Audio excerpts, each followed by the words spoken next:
Global skill development mission में आपका स्वागत है। अब हम स्ट्रक्चर्स के साथ फंक्शंस का प्रयोग करते हैं। यदि आप यहाँ देखें तो हमने दो फंक्शंस का इस्तेमाल किया है, गेट रिकॉर्ड्स और शो रिकॉर्ड्स। गेट रिकॉर्ड्स में हम स्ट्रक्चर के सभी एरे एलिमेंट्स को वैल्यू प्रदान करते हैं, जबकि शो रिकॉर्ड्स में उन सभी एलिमेंट्स में स्टोर की गई वैल्यू को दिखाया जाता है।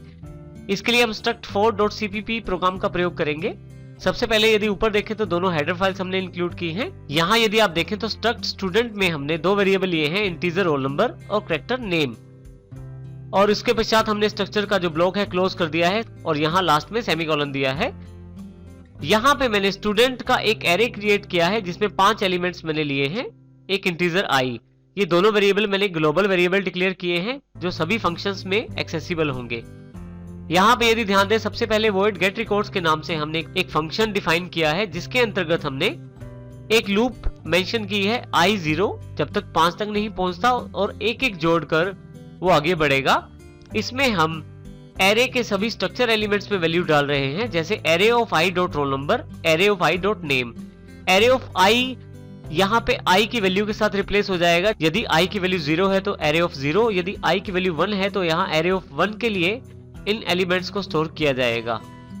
एलिमेंट्स को स्टोर करने के पश्चात शो रिकॉर्ड्स के द्वारा हम इन सभी स्टोर्ड एलिमेंट्स को दिखा सकते हैं। जैसे हमारे पास यहाँ पे you are in show records function, thanks for your registration, और यहाँ पे लिस्ट ऑफ रजिस्ट्रेशन को प्रिंट करवाया गया है जिसमें i 0 है और i लेस देन 5 तक चलेगा और एक एक प्लस करके चलेगा।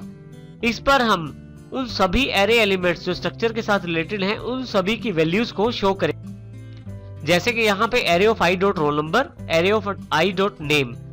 यहाँ ध्यान देने वाली बात यह है कि इस array of i को यहाँ पे i की वैल्यू के साथ रिप्लेस किया जाएगा, अर्थात यदि i की वैल्यू 0 है तो यहाँ पे array of 0 dot roll number, और यदि i की वैल्यू 1 है तो array of 1 dot roll number का प्रयोग किया जाएगा।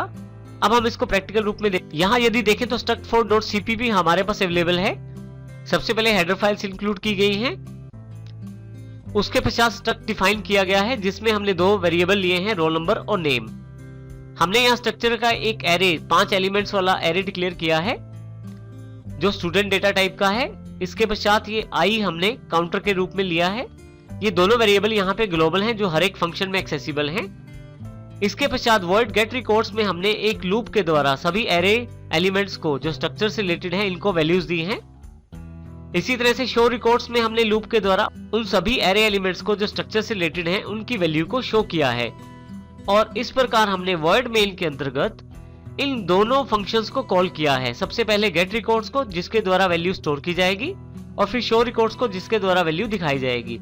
अब हम कंट्रोल F9 से इस प्रोग्राम को रन करके देखते हैं। देखिए यहाँ सबसे पहला मैसेज है you are in get records function, अर्थात सबसे पहले गेट रिकॉर्ड फंक्शन अवेलेबल हो गया है। 5 एलिमेंट्स के लिए हमने यहाँ पे वैल्यूज देनी है। तो सबसे पहला रोल नंबर, नाम, दूसरा रोल नंबर, नाम, तीसरा रोल नंबर, नाम, फिर से फोर्थ रोल नंबर, उसका नाम, पांचवा, और फाइनली यदि आप देखें तो you are in show records function. जैसे ही मैं एंटर करता हूं मेरे पास शो रिकॉर्ड फंक्शन स्टार्ट हो जाता है। You are in show records function, thanks for your registration, list of registration. यहाँ पे उन सभी वैल्यूज को दिखा दिया गया है जो एरे एलिमेंट में स्टोर थी स्ट्रक्चर वेरिएबल्स के साथ। इस प्रकार से हम फंक्शंस का प्रयोग करते हुए अपने स्ट्रक्चर्स की वैल्यूज को आसानी से स्टोर कर सकते हैं और दोबारा उन्हें देख सकते हैं। और इसका सबसे बड़ा बेनिफिट रहता है कि कभी भी हम फंक्शंस को दोबारा कॉल कर सकते हैं या आवश्यकता अनुसार एक से अधिक बार कॉल कर सकते हैं। इस प्रकार स्ट्रक्चर और फंक्शन का प्रयोग किया जाता है। स्ट्रक्चर्स एलिमेंट को एक्सेस करने के लिए हम पॉइंटर्स का इस्तेमाल भी कर सकते हैं। देखिए हम यहाँ पे इस एग्जांपल में struct5.cpp में हम इस कॉन्सेप्ट को समझेंगे।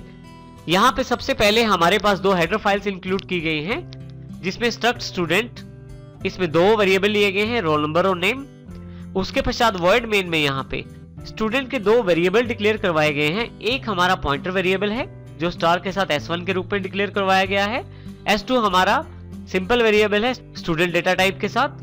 अब हम S2 का एड्रेस S1 में असाइन कर देते हैं, और यहाँ पे यदि आप देखें तो S1 के साथ हम अब रोल नंबर और नेम को इनपुट रूप में प्राप्त कर सकते हैं यूजर के द्वारा दी गई इनपुट वैल्यूज के द्वारा। और यहाँ पे यदि हम देखें तो एक्सेस करने के लिए किसी भी स्ट्रक्चर एलिमेंट को हम पॉइंटर वेरिएबल के साथ स्ट्रक्चर सिलेक्शन ऑपरेटर का प्रयोग करते हैं। यहाँ देखें हाइफन और ग्रेटर देन साइन के साथ ये स्ट्रक्चर सिलेक्शन ऑपरेटर हमारे पास उपलब्ध है।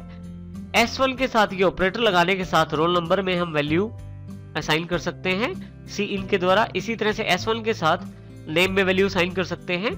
जब भी हम पॉइंटर के साथ किसी स्ट्रक्चर वेरिएबल को एक्सेस करते हैं या उसमें वैल्यू असाइन करते हैं तो उसके लिए हम इस स्ट्रक्चर सिलेक्शन ऑपरेटर का प्रयोग करते हैं। देखिए यहाँ पे फाइनल लाइन में see out your roll number is, फिर से S1 डॉट का प्रयोग नहीं किया गया है। यहाँ पे S1 के साथ रोल नंबर और S1 के साथ नेम को प्रिंट करवाया गया है।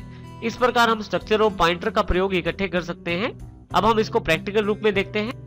यहाँ पे हमारे पास struct5.cpp के नाम से प्रोग्राम अवेलेबल है, जिसमें सबसे पहले दो हेडर फाइल्स, उसके पश्चात struct स्टूडेंट को इंक्लूड किया गया है, फिर वर्ड मेल के अंतर्गत स्टूडेंट के दो वेरिएबल क्रिएट किए गए हैं, एक S1 पॉइंटर के रूप में और S2 सिंपल वेरिएबल है। S2 के एड्रेस को S1 में असाइन कर दिया गया है क्योंकि S1 हमारा पॉइंटर वेरिएबल है। इसके पश्चात स्ट्रक्चर सिलेक्शन ऑपरेटर का प्रयोग करते हुए हमने S1 के रोल नंबर में वैल्यू असाइन की है और फिर S1 के नेम में वैल्यू असाइन की है और फाइनली यहाँ नीचे वाली लाइन में इन दोनों वैल्यूज को प्रिंट करवा दिया गया है।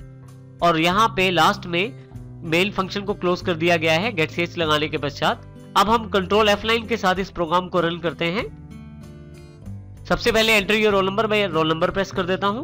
उसके पश्चात नाम की जानकारी। देखिए मेरे पास दोनों चीजें प्रिंट हो गई हैं, नाम और रोल नंबर। इस प्रकार हम पॉइंटर्स में स्ट्रक्चर्स एलिमेंट्स को स्टोर कर सकते हैं और उनकी वैल्यूज को एक्सेस कर सकते हैं स्ट्रक्चर सिलेक्शन ऑपरेटर की सहायता से।